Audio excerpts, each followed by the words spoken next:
Hello friends, अपन मध्य प्रदेश के अब उज्जैन संभाग के मंदसौर जिले के बारे में पढ़ेंगे। मंदसौर जिले में जो भी इंपॉर्टेंट चीजें होंगी दोस्तों, उसके आज अपन इस वीडियो के माध्यम से देखेंगे। मंदसौर मंदसौर का दोस्तों, मंदसौर जो अपना जिला है ये किस संभाग में आता है? तो यह अपने उज्जैन संभाग में आता है दोस्तों, ठीक है। और जो अपने मंदसौर का प्राचीन नाम था, अब मैं स्टार्ट करते हैं दोस्तों, हम देखते हैं मंदसौर किसके बारे में पढ़ेंगे। मंदसौर क्वेश्चन आता है, मंदसौर किस संभाग में आता है दोस्तों? तो मंदसौर अपना उज्जैन संभाग में आता है, ठीक है। उसके बाद मंदसौर मंदसौर का प्राचीन नाम क्या था? तो मंदसौर का प्राचीन नाम दोस्तों दसपुर था, ठीक है। मंदसौर का प्राचीन नाम क्या था? दसपुर था, ठीक है। उसके बाद दूसरा आता है दोस्तों मंदसौर रावण की पत्नी, मतलब जो रावण था उसकी पत्नी मंदोदरी, रावण की पत्नी मंदसौर जो था, रावण की पत्नी मंदोदरी का जन्म स्थान माना जाता है, जन्म स्थान माना जाता है दोस्तों। जो मंदसौर है दोस्तों, यह रावण की पत्नी मंदोदरी का जन्म स्थान माना जाता है, जिस कारण से रावण की ससुराल कहाँ कहा जाता है? तो रावण की ससुराल अपने मंदसौर जिले में मानी जाती है दोस्तों, ठीक है। इसी कारण क्वेश्चन आता है कि रावण की पूजा किस जिले में की जाती है? तो मंदसौर जिले में रावण की पूजा की जाती है। रावण की पूजा मंदसौर में क्यों की जाती है? क्योंकि रावण की ससुराल थी, इसलिए लोग रावण की पूजा मंदसौर में करते हैं, ठीक है। क्वेश्चन आता है कि रावण की ससुराल कहाँ थी? तो मंदसौर में थी दोस्तों, ठीक है। उसके बाद गांधी सागर, ये इंपॉर्टेंट क्वेश्चन है दोस्तों, मंदसौर जिले का गांधी सागर। गांधी सागर बांध जो है दोस्तों, ये चंबल नदी पर बना हुआ है। किस नदी पर बना हुआ है दोस्तों? चंबल नदी पर बना हुआ है। और किस तहसील पर? तो बहारापुर तहसील मंदसौर में बना हुआ है दोस्तों, ठीक है। गांधी सागर बांध जो है दोस्तों, ये चंबल नदी पर बना हुआ है। अब आपको चंबल नदी, तो चंबल नदी अपने इंदौर से निकलती है दोस्तों, इंदौर से चंबल नदी इंदौर के इंदौर के जाना पाव पहाड़ी से निकलती है अपनी चंबल नदी दोस्तों, ठीक है। तो अगर पूछता है चंबल नदी कहाँ से निकलती है, तो इसका उद्गम इंदौर हो गया दोस्तों, ठीक है। अगर बांध पूछे तो बांध अपना मंदसौर में हो गया दोस्तों, ठीक है। उसके बाद जो अपना गांधी सागर बांध था दोस्तों, यह मतलब बहुत पुराना बांध है, एक तरह से मान लीजिए। इसका जो एक तरह से कहा जाए, गांधी सागर बांध की स्थापना पंडित जवाहरलाल नेहरू की ने की थी। कब की थी? 1960 में की थी दोस्तों, ठीक है। 19 जनवरी 1960 को किसकी स्थापना की थी? गांधी सागर बांध की स्थापना की दोस्तों, ठीक है। इस बांध की जो ये बांध 65 मीटर लंबा है। एक बार एमपीपीएससी में क्वेश्चन आया था, यह बांध कितने, गांधी सागर बांध की लंबाई कितनी है? तो इसकी लंबाई जो है दोस्तों वह 65 मीटर लंबा है, ठीक है दोस्तों। उसके बाद 56 मीटर चौड़ा है। चौड़ाई की पूछी जाए तो यह बांध जो है चौड़ाई तो 56 मीटर चौड़ा है दोस्तों, 65 मीटर लंबा गांधी सागर बांध पूछ ले, अगर गांधी सागर बांध अगर पूछ ले तो ये लंबाई जो है दोस्तों इसकी कितनी बताया? 65 मीटर। और चौड़ाई कितनी बताया? चौड़ाई 56 मीटर दोस्तों, ठीक है।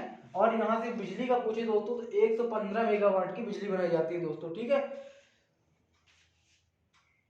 उसके बाद दोस्तों ये बांध जो है लंबा तो था 65 मीटर, ठीक है। उसके बाद चौड़ा 56 मीटर। और इस बांध में जो ऊंचाई है, इसकी लंबाई चौड़ाई और ऊंचाई पूछ लेते हैं दोस्तों, तो इस बांध की जो ऊंचाई है दोस्तों वह 62.17 मीटर है दोस्तों, ठीक है। उसके बाद इसकी अगर लंबाई पूछ लेते हैं कई बार, तो 62.17 मीटर है दोस्तों, ठीक है।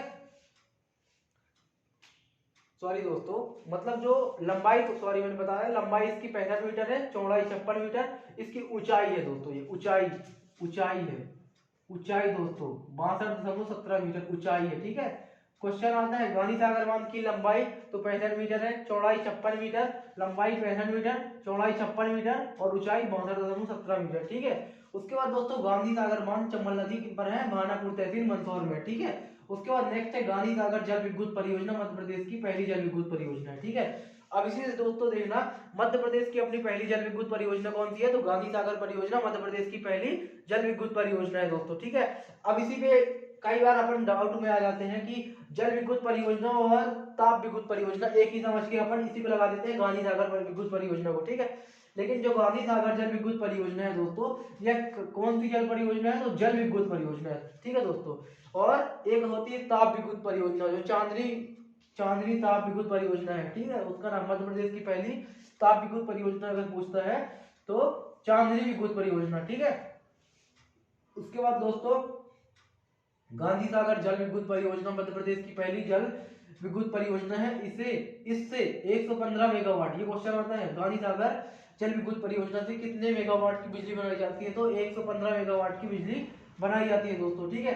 उसके बाद नेक्स्ट है गांधी सागर अभ्यारण्य। देखो, गांधी सागर जल विद्युत परियोजना, गांधी सागर बांध, गांधी सागर अभ्यारण्य। गांधी सागर से 3 चीजें पूछता है, तो मंदसौर में है दोस्तों, मंदसौर जिले में, ठीक है।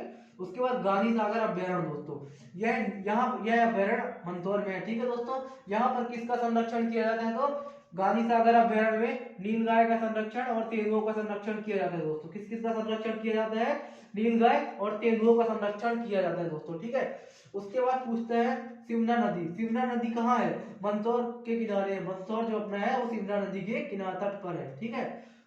और वहीं पर सिमना नदी के तट पर मंदसौर में भगवान पशुपतिनाथ जी का प्रसिद्ध मंदिर है। किसका, भगवान पशुपतिनाथ जी का प्रसिद्ध मंदिर है। एक बार क्वेश्चन पूछा था पशुपतिनाथ जी का प्रसिद्ध मंदिर कहाँ है, तो अपने दोस्तों मंदसौर जिले में ही है पशुपतिनाथ जी का प्रसिद्ध मंदिर। मंदसौर के सिमना नदी के तट पर मंदसौर में पशुपतिनाथ जी का प्रसिद्ध मंदिर है दोस्तों, ठीक है। उसके बाद नेक्स्ट आते हैं दोस्तों अफीम का उत्पादन। दोस्तों अफीम का उत्पादन भारत में सबसे ज्यादा मंदसौर में होता है दोस्तों। जब अफीम का उत्पादन दोस्तों भारत में सबसे ज्यादा, अफीम का उत्पादन भारत में सबसे ज्यादा जब मंदसौर में होता है, तो मध्य प्रदेश में भी ऑब्वियसली मंदसौर में ही होगा दोस्तों, ठीक है। उसके बाद अफीम को तो याद कर लिया अपन ने, कहा मंदसौर में दोस्तों। कई बार पूछ लेते हैं गांजा का सर्वाधिक उत्पादन तो खंडवा में होता है दोस्तों, अपने मध्य प्रदेश में, ठीक है। और मैं बताया था गंजेड़ियों का स्वर्ग अपना बुरहानपुर में है दोस्तों, ठीक है। ऐसे फैक्ट याद रख लो। उसके बाद अफीम का उत्पादन दोस्तों अपना भारत में सबसे ज्यादा मंदसौर में, ठीक है। उसके बाद मंदसौर, मंदसौर की जलवायु, मिट्टी व जलवायु, ठीक है। तो मैंने बताया था मंदसौर की मिट्टी व जलवायु में संतरा और अंगूर की खेती के लिए अच्छी मानी जाती है। किस किस के लिए, संतरा और अंगूर दोनों की, मतलब इकट्ठा आता है संतरा और अंगूर तो अपने मंदसौर में। लेकिन दोस्तों यहीं पर अगर पूछ लेता है कि अंगूर की खेती सबसे ज्यादा कहाँ होती है, तो अंगूर की खेती जो अपने सबसे ज्यादा है वह रतलाम में होती है दोस्तों, ठीक है। लेकिन संतरा और अंगूर की खेती सबसे ज्यादा पूछ ले, संतरा और अंगूर दोनों एक साथ पूछ ले, तो आंसर मंदसौर होगा दोस्तों, ठीक है। उसके बाद दूसरा है दोस्तों स्लेट पेंसिल। स्लेट पेंसिल औद्योगिक विकास केंद्र बनाने का कारखाना, स्लेट पेंसिल मतलब स्लेट पेंसिल बनाने का कारखाना कहाँ पर है, तो अपने मंदसौर में ही है दोस्तों, स्लेट पेंसिल बनाने का कारखाना, ठीक है। उसके बाद है दोस्तों मध्य प्रदेश एकमात्र उद्यानिकी महाविद्यालय। मध्य प्रदेश का एकमात्र उद्यानिकी महाविद्यालय कहाँ पर है, तो अपने मध्य प्रदेश का एकमात्र उद्यानिकी महाविद्यालय दोस्तों मंदसौर में है, ठीक है। उसके बाद दोस्तों मिल्स टेक्सटाइल्स, मिल्स टेक्सटाइल्स का कपड़ा मंदसौर में बनाया जाता है दोस्तों। कहाँ, मंदसौर में बनाया जाता है। किसका कपड़ा दोस्तों, मिल्स टेक्सटाइल्स का कपड़ा मंदसौर में बनाया जाता है दोस्तों। मंदसौर जिले की जितनी इंपॉर्टेंट चीजें थी मैं इस वीडियो में बता दिया हूँ मंदसौर जिले के बारे में। और ये मंदसौर जिला अपना उज्जैन संभाग में आता है, मैंने आप लोगों को बता ही दिया था दोस्तों। और ये सिमला नदी के किनारे इसका पशुपतिनाथ जी का मंदिर है प्रसिद्ध, ये बहुत इंपॉर्टेंट है। और यहाँ अफीम सबसे ज्यादा अधिक उत्पादन होता है, ठीक है दोस्तों। ये मंदसौर जिला अपना कंप्लीट हो गया। अब मैं अपने नेक्स्ट वीडियो में उज्जैन संभाग का एक जिला बचा है नीमच, उसको पढ़ाऊंगा दोस्तों। अब मेरे नेक्स्ट वीडियो में देखिएगा नीमच जिले के बारे में, ठीक है।